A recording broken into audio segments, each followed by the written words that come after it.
If a guy bangs 5 chicks in a weekend, he's seen as the man and gets high fives. But if a woman bangs 2 dudes in a weekend, she's branded a tramp. That statement is usually presented as a mic drop, a conversation ender. Proof, supposedly, that society is unfair to women, and that the solution is for women to do exactly what men did, just without shame. But here's the problem. That argument doesn't actually argue for fairness. It argues for moral reversal without moral evaluation. And that is where the concept man bad, woman good begins. Man bad, woman good is not about defending male behavior. It's not about attacking women's freedom. And it's definitely not about nostalgia for old gender roles. It is a critique of double standards in moral reasoning, especially when women justify repeating the same behaviors they criticize men for, by simply saying, well, men do it. Let's start with honesty. Yes, historically, male promiscuity was more socially tolerated than female promiscuity. That double standard existed. In some spaces, it still does. Men were often praised for sexual conquest, while women were shamed for sexual openness. The grievance is real. It deserves acknowledgement. But acknowledgement is not the same thing as justification. Because here's the logical leap no one wants to examine. The idea that because men were allowed to do something, women doing the same thing must now be morally right, empowering, or above criticism. That logic assumes something that was never true, that men doing it meant it was good. It didn't. Male promiscuity wasn't praised because it was healthy or responsible. It was tolerated because men were granted social leniency, not because the behavior was harmless. So when someone says, well, men do it, the correct response is yes, and we spent decades criticizing men for it. Which brings us to the core question. If a behavior was considered selfish, irresponsible, or destabilizing when men did it, why does it become empowering when women do the exact same thing? This is where man bad, woman good operates. Male behavior is increasingly judged by outcomes and potential harm. Female behavior is increasingly judged by intentions and personal narratives. Same action, different moral lens.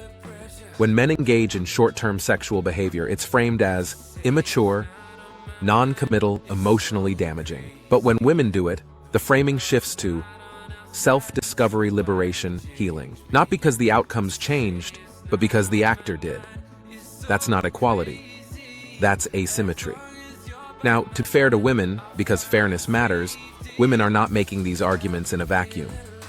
Women face greater physical vulnerability, higher reproductive cost, higher social consequences for choosing the wrong partner. So when women talk about boundaries, standards, and sexual agency, those aren't fake concerns.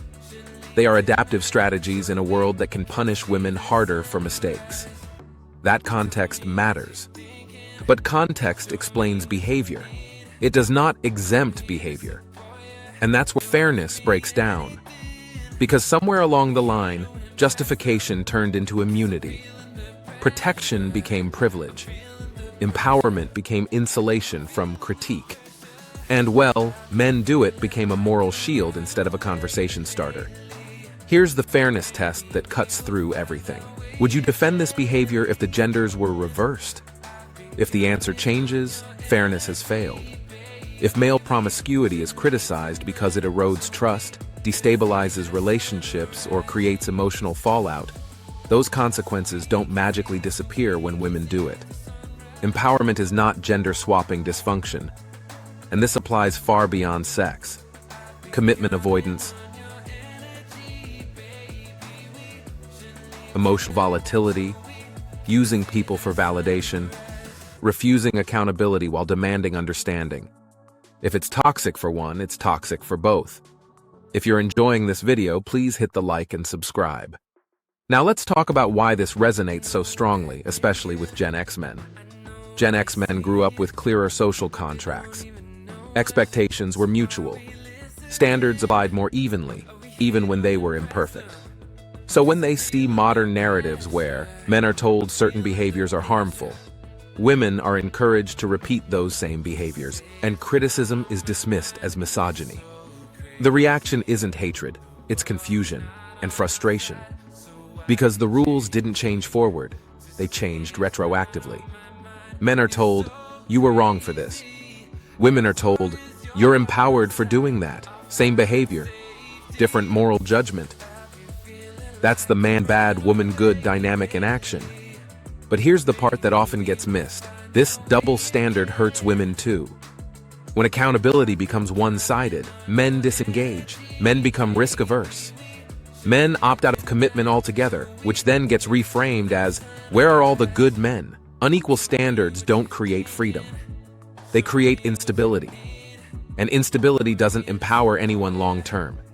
So let's be clear about what this concept is, and what it isn't. Man bad, woman good does not say, women shouldn't be sexually free, men should be excused for past behavior, history didn't matter. It says this: adulthood requires symmetrical accountability. Either behaviors are acceptable for everyone, or they aren't. Either consequences matter, or they don't. Either standards apply evenly, or they're not standards at all. And the final point, the one that matters most. Progress is not women becoming men. Progress is both genders becoming better. Repeating male mistakes while calling it empowerment isn't justice. It's rebranding. Equality doesn't come from copying the worst versions of each other. It comes from holding everyone to the same level of honesty, responsibility, and accountability. That's what man bad, woman good is calling out. Not women, not men, but the double standard that keeps us talking past each other instead of fixing the problem. If you enjoyed this video, be sure to like, share, and subscribe to the channel.